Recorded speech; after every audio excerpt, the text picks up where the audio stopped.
Hello everyone, for today's video I'm starting something that I hope becomes a very long-standing series on the channel, and that is, well, for lack of a better name at the moment, random battles. Now what I'm going to do for these is I will make a new character at random for each video, and I will customise literally everything about that character. So I guess for part 1 of this series, I'm starting off with a freezer race character. As you just saw, I was just mashing the controller, well, like the D-pad I guess, and it gave me a freezer character, which I was a bit disappointed because last night, as of me recording this, which, well, last night would have been February 15th, I finally unlocked the margin and the human transformation, so I was hoping to get either one of those because I haven't really used those yet.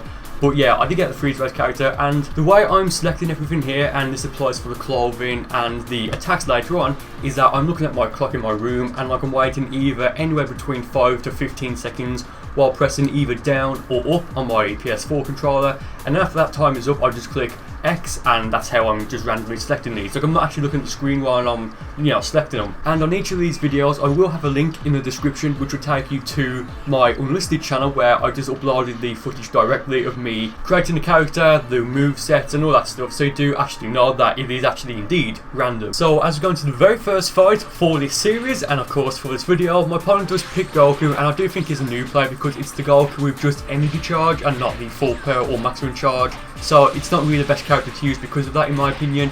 But I believe on this preset I've got Mystic Flash and Soul Punisher, which is a bit funny because I use Mystic Flash on my, my quote-unquote competitive build, and on the other hand I have Soul Punisher, which I just can't really find a good use for, to be honest. It's just very inefficient. I believe it takes 5 bars of ki to use for what it is, and I just honestly don't think it's worth it. But here I go for the Flash Skewer, which is one of the best super attacks in the game, again in my opinion, and there I broke his guard, and I actually have a decent moveset here I think. I've got Perfect Shot and Burst Rush and of course the Flash Skewer, and I have Gravity Impact as you just saw. So there he goes for his Super Kamehameha as I go for the Burst Rush, and I did think that looked very cool even though I did just get completely wrecked. And he goes for the Kamehameha there, and I did try to block the, well, perfect block the first hit and move out of the way. Completely failed, but again I am running Kaioken, so I just can't really find a good use for that on this moveset. I mean, it may be okay because like I said, everything is randomised including the QQ bang. So maybe having Kaioken and not for Kaioken times 20 while having like 5 bars of stamina might actually be good. But here I did break his guard and I did deliberately let the Kaioken run out, so I'll get a stamina reset.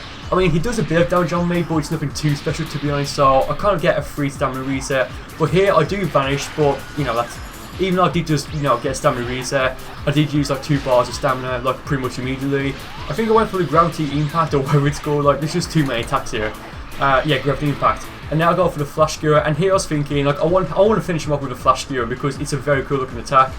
I did try and perfect block the first hit of the Super Kamehameha to then, because if you perfect block the first hit of the Beam Ultimate, and I believe I've mentioned this before, but again, if you perfect block the first hit, then you have like a second or so, maybe half a second, but it's enough time to then move out the way. So I don't know if that's a glitch or whatever, but it's something very useful to know and could come in handy quite a lot. So that being said, let's move on to the next fight for this video. And I did just realise that for the first fight I didn't really show the, well, me selecting the preset, so let's actually do that now.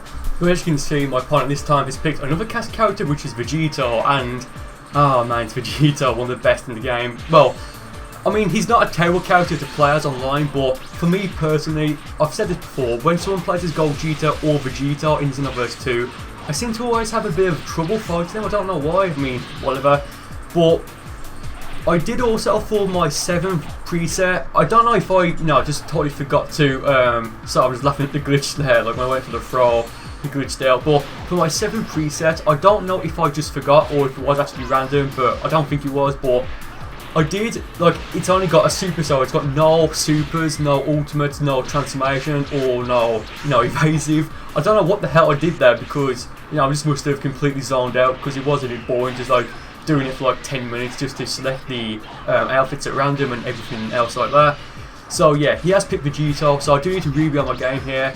I do have the Dodori headbutt, and I didn't really know this, but you can use that to break your opponent's guard if it hits at all, unless like the connection is just bad in this fight, and it just did it on its own. But still, it's something that's very handy.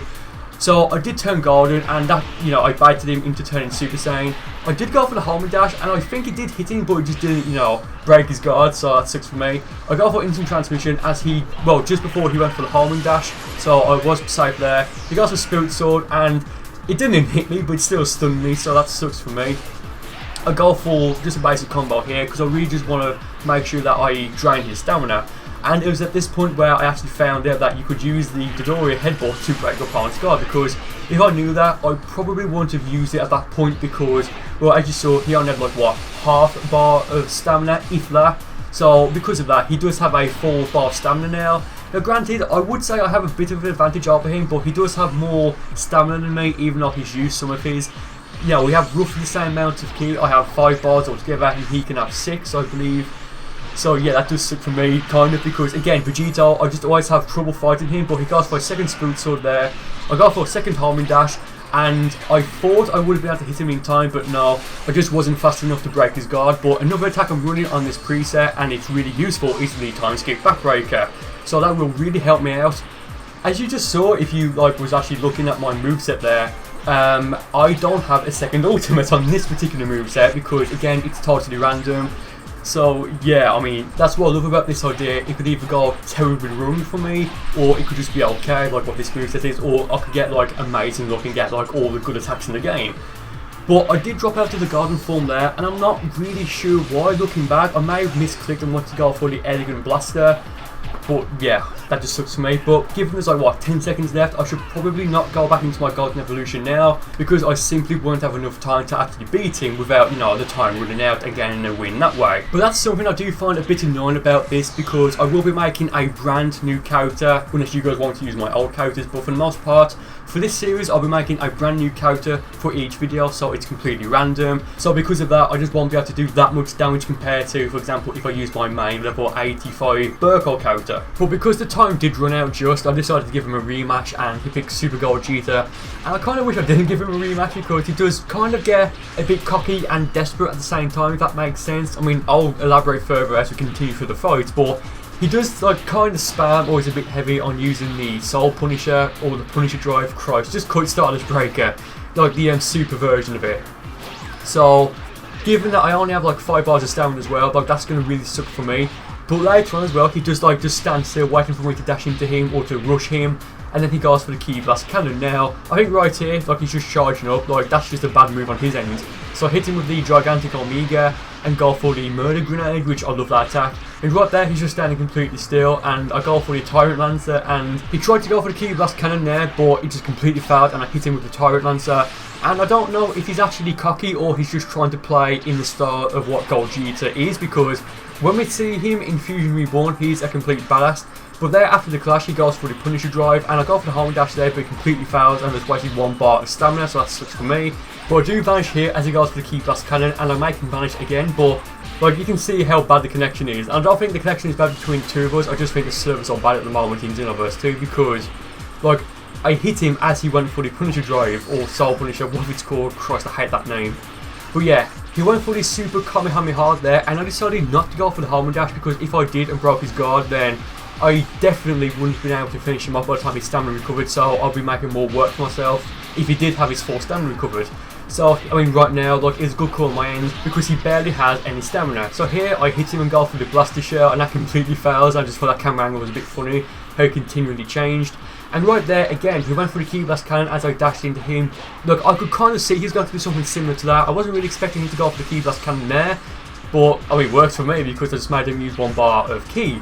So I went for the Gigantic Omega again there, and here I go for the Blaster Shell to try and catch him, completely fails.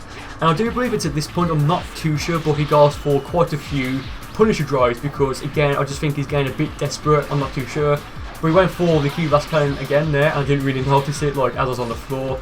I do try to really use Ki Blast cancels now, and I think against this guy, I just don't think he'll know how to deal with them. But yeah, like you can see, he's doing quite a few Punisher Drives, or Soul Punishers. Christ, I think I'm just going to call it Stardust Breaker from now on, like either the Super or the Ultimate Attack variations, because that's what he did, let's be fair. Like right there, he went for it again, and again, as the first time I hit him with the Ki Blast, that cancelled it out, which is pretty nice. So yeah, I mean, the match will end by another timeout, but I decided not to give him another fight, so Like, I knew he's going to go for another Soul Punisher there. Like, fucking hell. At this point, I don't care if I get mixed up because I'm just sick of it. And again, another one right there. So to maybe have some sort of, to an extent, invincibility frames or something like that, I did decide to go for the final shine attack, and as you saw, I completely missed him, but I do win by timeout again, so decent fight, I guess. Got a bit desperate at some point, I think the guy did. So with that being said, let's move on to the final fight for this video. So as we go into the final fight for this video, I'm actually using the same preset as I did for the last fight, so that was a bit funny, I think. Like, I've got Blaster Shell, Murder Grenade, I forgot what other attacks I have. And I've not really ever seen, I mean, I probably have, let's be fair, but I rarely see a Namekian fight a free-to-raise character online, so this is very interesting. And of course, because he is a Namekian, that could mean that he's using the Super Namekian transformation, or of course he's either running Kaioken, which I highly doubt, or Potential Unleashed. So at this point I'm thinking, okay, it's either going to be Potential Unleashed or the Giant Namekian transformation, and it really does suck that we can't see what transformation our opponent has equipped. I mean, I don't know why, unless they just copy and pasted the same system over from Xenoverse 1 to Xenoverse 2, and to be honest, I wouldn't be surprised if that is what they did. But yeah, at this point he's really kicking my ass. He goes for the Death Meteor here, and maybe out of desperation or maybe panicking a little, to some extent I guess, I use the home dash. I mean, maybe out of instinct, because that's, you know, it's something that you could do at that point, I don't know. But I really wish I didn't, because at that point then, like, while his stamina did recover, I wasted like all the remaining ki I had using the final shine attack. And I probably should have saved that, because right here he goes for the Giant Namekian form. So yeah, that really sucks for me, because I think I've only ever fought one Giant Namekian before this, and that was in the Xenoverse 2 closed or the open beta. Like, the video's up on my channel somewhere. But he does revert back to his base form before his stamina runs out, so he does know what he's doing, because I would assume normally they'll just, you know, stay in their giant form until they break their own stamina and then pay the consequences. But no, with this guy, like I just said, he dropped out of it, so he must know what he's doing. And looking at his stamina now, I mean, yes, he did just vanish there, so he did just use 2 bars of his own stamina, but when he originally dropped out of his giant form, he had just under 3 bars, and right now, like before he vanished, he had 3 bars as well, well, just under. But there, he broke my stamina. Christ, the connection is so bad. But we do go into a clash, and because of, like, you know, I went into a clash after he broke my stamina, like, he just didn't register in time, I did have enough time to get a, well, pretty much a free stamina reset. You know, plus I went for the Gigantic Omega and the Tyrant Lancer. But there he goes for the throw, and it doesn't do that much damage, like, compared to like a sane throw, I would think. But still, given how little health I have, I'd rather that didn't happen. But yeah, he did try and go for the ×10 combat mirror, and right now it's actually a fairly even matchup. Now remember, he is a Namekian, so his health will constantly recover. And right there, I just didn't have enough stamina to vanish or use my evasive, and he does finish me off with a basic combo. But that was a very fun final fight, I will admit. So that being said, thank you guys for watching the video. I really do hope you enjoyed it, and with that being said, I will see you next time.